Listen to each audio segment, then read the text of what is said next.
राहुल गांधी ने जिस तरह 21 अगस्त को पैलेट गन का शिकार साहिल लोचब के साथ खड़े होकर एफआईआर लिखवाई, उसके बाद कहा जा रहा है यह तो सिर्फ ट्रेलर था। और इसके साथ अमित शाह के इस्तीफे की मांग ने एक बार फिर जोर पकड़ लिया।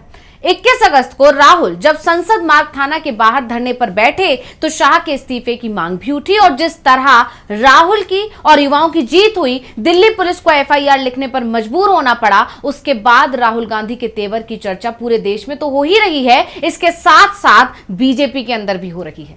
बीजेपी आलाकमान और खासकर अमित शाह राहुल के इस आक्रामक अंदाज से बहुत डरे हुए हैं। उनकी नींद उड़ी हुई है क्योंकि जिस तरह राहुल गांधी ने दिल्ली पुलिस को एफआईआर लिखने के लिए मजबूर किया, उसके बाद पूरे देश में चर्चा चल पड़ी है कि क्या इसी तरह अब राहुल अमित शाह का भी इस्तीफा लेकर रहेंगे। क्या राहुल के दबाव में अमित शाह को इस्तीफा देना पड़ेगा और क्यों होने लगी ऐसी चर्चा? राहुल के प्रदर्शन के बाद क्या कुछ चल रहा है पीएमओ के अंदर, क्या है अमित शाह का हाल, इसी सब पर हम विस्तार से करने जा रहे हैं चर्चा। नमस्कार, मैं हूं अंशिता।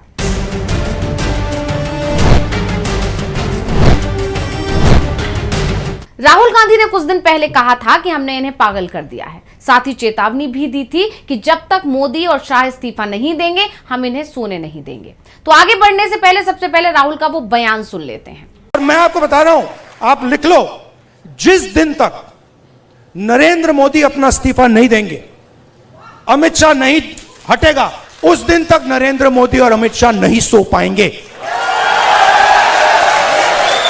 उनको हम जगा के रखेंगे, पूरी रात जगा के रखेंगे, जब तक वो कोलैप्स करके कहें कि भैया ये हमारी बस की नहीं है, माफ करो, छोड़ दो हमें। अब जैसा कि राहुल गांधी ने कहा था वही हालात दिखाई भी दे रहे हैं, क्योंकि वर्तमान में ऐसे ही हालात हैं कि राहुल जो कह रहे हैं वो करके ही मान रहे हैं। सरकार राहुल के आगे झुकती दिखाई दे रही है। हालांकि इस बात का ऐलान राहुल गांधी ने काफी पहले कर दिया था कि हम जो चाहेंगे इस सरकार से करवा लेंगे, और ताजा उदाहरण तो संसद मार्ग थाने पर जो कुछ हुआ वो है ही। राहुल गांधी ने कहा जब तक एफआईआर नहीं लिखी जाएगी मैं यहीं बैठा रहूंगा। ये सारे जो है इनकी आंख दिखाओ, ये जो इनकी आंख गई है इसके बारे में हम एफआईआर मांग रहे हैं और ये इनका हक बनता है। मैं 10 दिन 20 दिन 30 दिन 50 दिन 6 महीना वहीं बैठूंगा।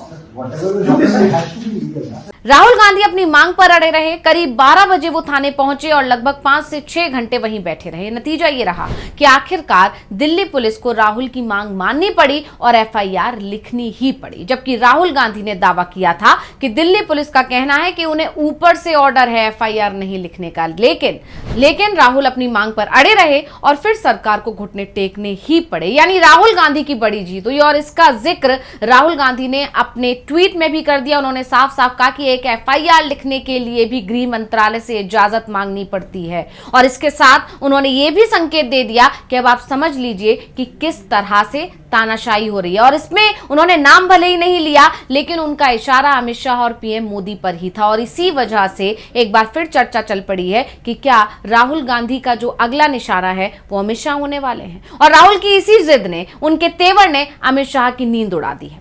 खबर आ रही है कि रात भर अमित शाह सो नहीं पाए हैं और पूरी रात मीटिंगों का दौर चला है। बड़ी बात यह है कि अमित शाह बंगाल दौरे पर होते हुए भी उनका पूरा ध्यान दिल्ली में क्या चल रहा है इस पर बना रहा और वो लगातार अधिकारियों से मंथन करते रहे। यानी राहुल के तेवर ने अमित शाह को बेचैन कर दिया है। जबकि इससे पहले शाह राहुल गांधी और उनकी मांगों को बहुत हल्के में ले रहे थे। यही वजह भी रही थी कि राहुल के साथ पूरे विपक्ष ने अमित शाह से जवाब देने को कहा था कि 20 जुलाई को छात्रों के साथ बर्बरता करने का आदेश दिल्ली पुलिस को किसने दिया था, पैलेट गन का इस्तेमाल किसके आदेश पर हुआ, ये अमित शाह को बताना होगा। और इसके लिए सदन में आने की मांग की गई थी, लेकिन शाह सदन में नहीं आए, जबकि संसद आते रहे।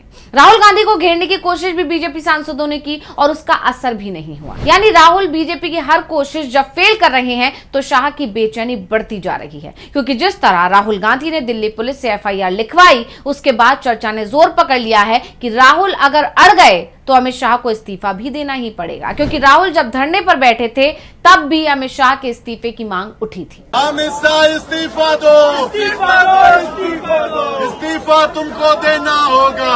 अमित शाह की पुलिस हाय हाय हाय हाय हाय हाय। और ये तो लगातार देखा ही जा रहा है कि दिल्ली पुलिस ने जो बर्बरता की, उसके बाद राहुल गांधी और विपक्ष के निशाने पर दिल्ली पुलिस नहीं बल्कि अमित शाह आ गए हैं, क्योंकि गृहमंत्री अमित शाह हैं और दिल्ली पुलिस उनके ही अधीन है, इसलिए जवाबदेही उनकी बनती है। और यही बात राहुल लगातार कह रहे हैं। राहुल सोशल मीडिया पोस्ट से लेकर अपने आर्टिकल तक में अमित शाह को घेर रहे हैं, जिससे साफ है कि शाह राहुल के निशाने पर हैं। यही बात अब शाह को डरा रही है। बड़ी बात यह है कि राहुल को पूरे इंडिया गठबंधन का साथ भी मिल रहा है। हर कोई राहुल की तारीफ कर रहा है। जम्मू कश्मीर के सीएम उमर अब्दुल्ला ने भी कहा, राहुल जो कर रहे हैं देश को उसी की जरूरत है। सुनिए। अगर ऑपोजिशन लीडर ऑपोजिशन ना करे तो वो किस काम का?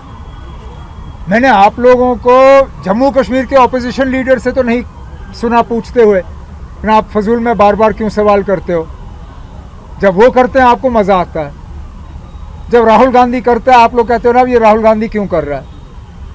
ये अब अलग अलग तराजुओं में आप इस तरह ऑपोजिशन के लीडरों को नहीं तोल सकते हो। राहुल गांधी वो कर रहा है जो मुल्क उससे एक्सपेक्ट करती है।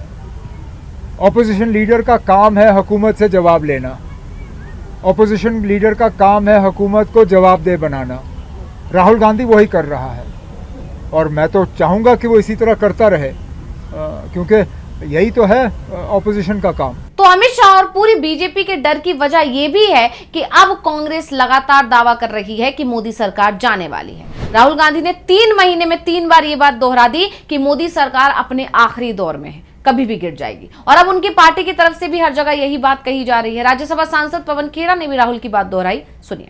इस देश का ध्यान अब अमित शाह की कुर्सी पर है। इस देश का ध्यान और देश की नजर नरेंद्र मोदी की कुर्सी पर है।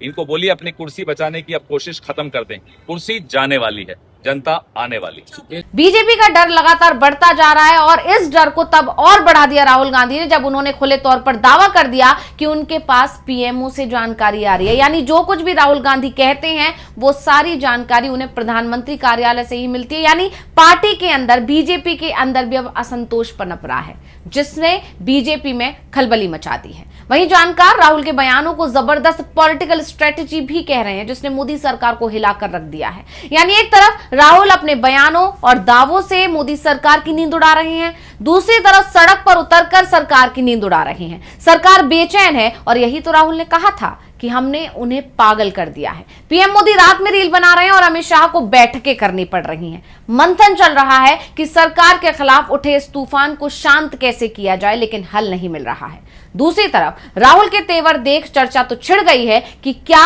अब राहुल अमित शाह का इस्तीफा लेकर रहेंगे। जानकार तो ये तक कह रहे हैं कि संसद मार्ग थाने पर जो हुआ वो तो सिर्फ ट्रेलर था, पिक्चर अभी बाकी है। तो स्पेशल रिपोर्ट आपको कैसी लगी हमें कमेंट करके अपनी राय जरूर दीजिएगा। इसी के साथ मुझे दीजिए इजाजत। देखते रहिए DV लाइव। नमस्कार।